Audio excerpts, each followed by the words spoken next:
Foi publicada hoje a decisão da primeira turma do Supremo Tribunal Federal, que condenou o ex-presidente Jair Bolsonaro e outros 7 réus na trama golpista. Sobre esse assunto, eu e Isabel Mega, nossa analista, conversamos agora com Gustavo Sampaio, professor de Direito Constitucional da Universidade Federal Fluminense, sempre nos auxiliando diante das nossas dúvidas jurídicas. Seja muito bem-vindo, professor. Um bom dia. Bom dia, Carol. Bom dia, Isabel. Bom dia a todos que nos acompanham. Eu sempre faço referência ao Gustavo como professor, porque ele vem aqui para dar uma aula para a gente. Aí começamos, inclusive, professor, a olhar para esse calendário, né? A partir da publicação desse acórdão, a partir da publicação da decisão da primeira turma do Supremo Tribunal Federal. O que acontece a partir de agora?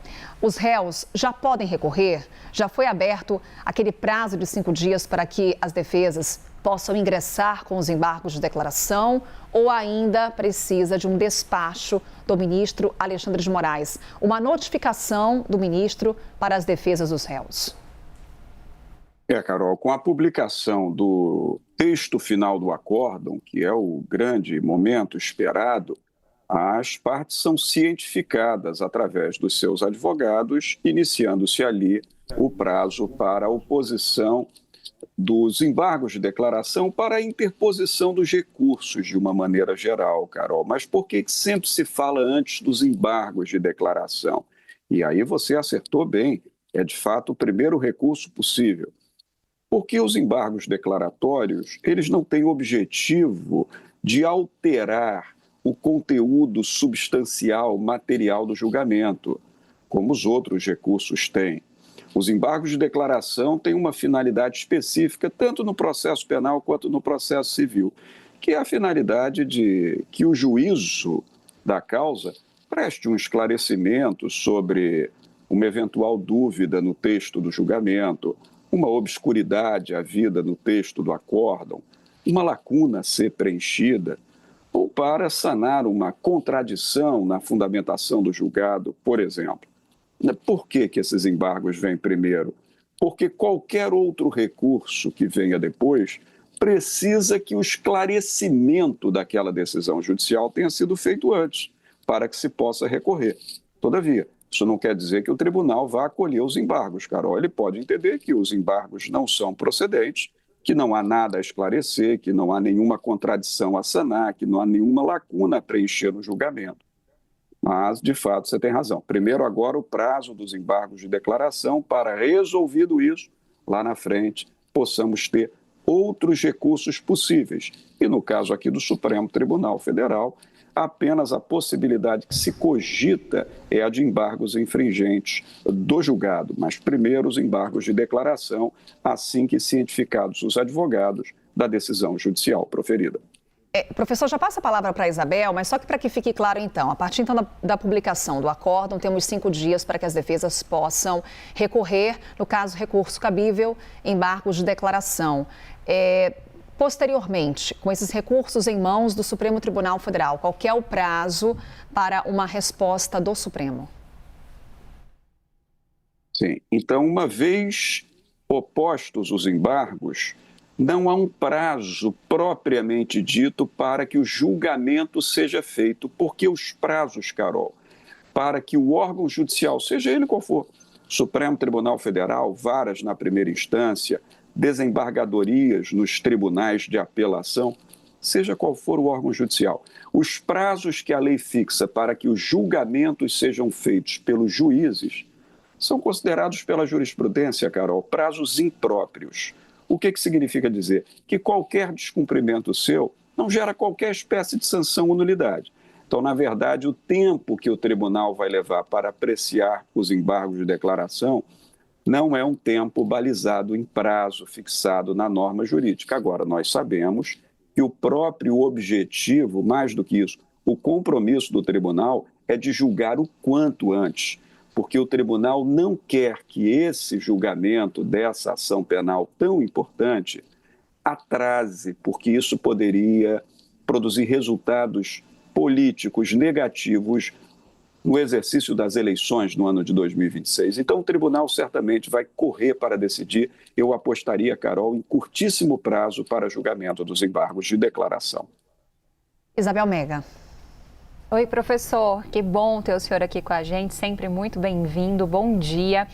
Isso que o senhor acabou de falar, eu ouvi também ali de fontes de dentro do Supremo Tribunal Federal que não há esse prazo, mas que dá para a gente observar que o ministro Alexandre de Moraes tem decidido com bastante agilidade, e isso também é alvo de críticas da defesa, né? Porque muitas vezes as defesas apresentam peças gigantes e aí você tem um despacho de um dia para o outro.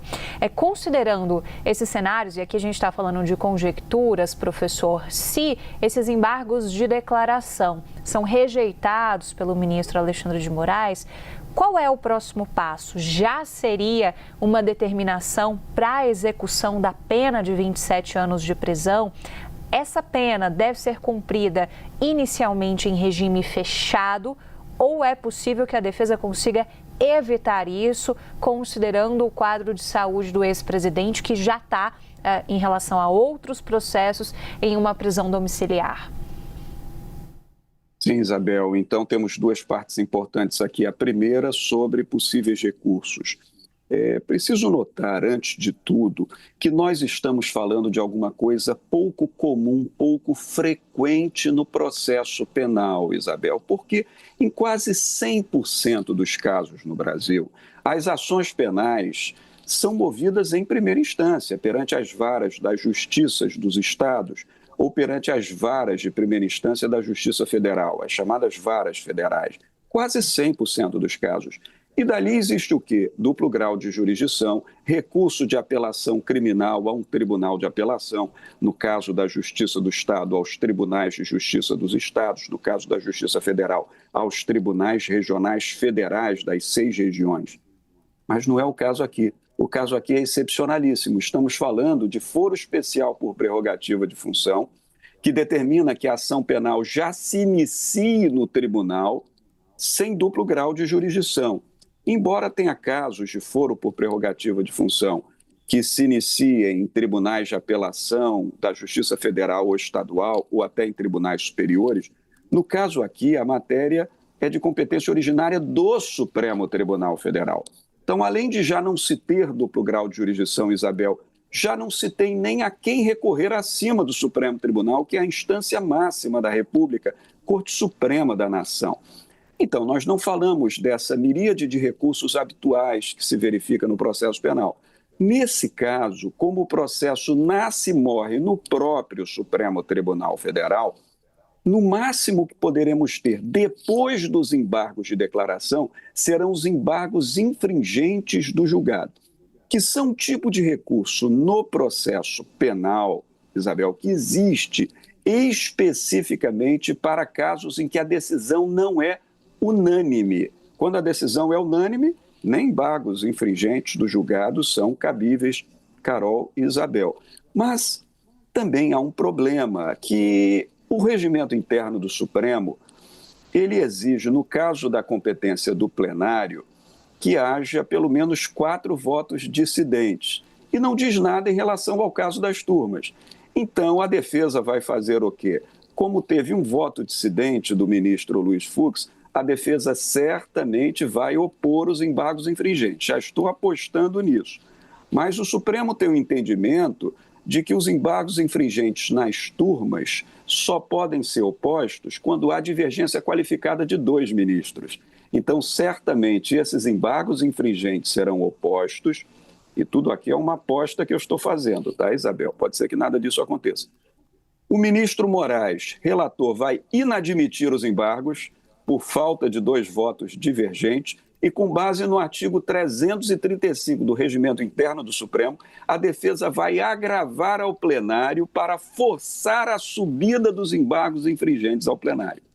Moral da história, tudo isso promete atrasar o advento do trânsito em julgado, porque depois dos embargos de declaração, para terminar a resposta, o Supremo tem que reconhecer o prazo dos embargos infringentes, ainda que ele reconheça não cabíveis esses embargos.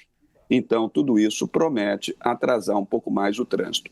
Em relação ao regime de cumprimento da pena, é regime fechado, sim, porque as penas foram muito altas. O ex-presidente Jair Bolsonaro, por exemplo, foi condenado a mais de 27 anos de reclusão. Quem foi condenado a menor pena responde a 16 anos de reclusão, um pouco mais disso. Todas essas penas a serem cumpridas em regime fechado inicialmente na forma da lei.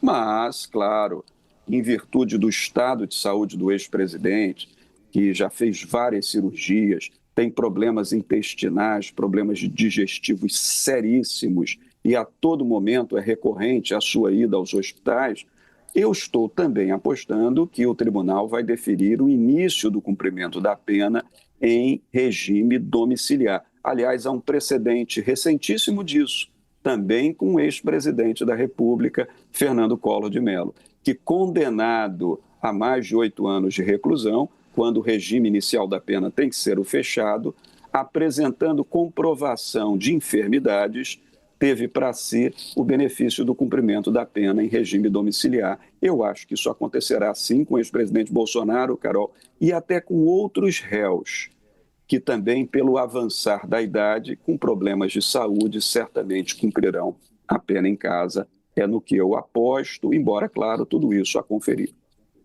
Isabel Mega, tem mais uma outra questão, professor, rapidamente a gente passar sobre um outro aspecto também relacionado a esse assunto. Antes do nosso encerramento, temos ainda mais um minutinho desse bate-papo com o professor Gustavo Sampaio. Por favor, Isabel.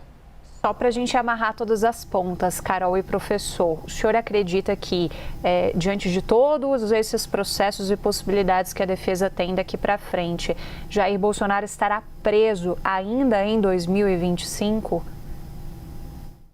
Eu acho, Isabel, que o Supremo Tribunal Federal fará esforços de celeridade nesse sentido. Não porque tem o anseio de ver logo o presidente Bolsonaro cumprindo pena, acho que não se trata disso.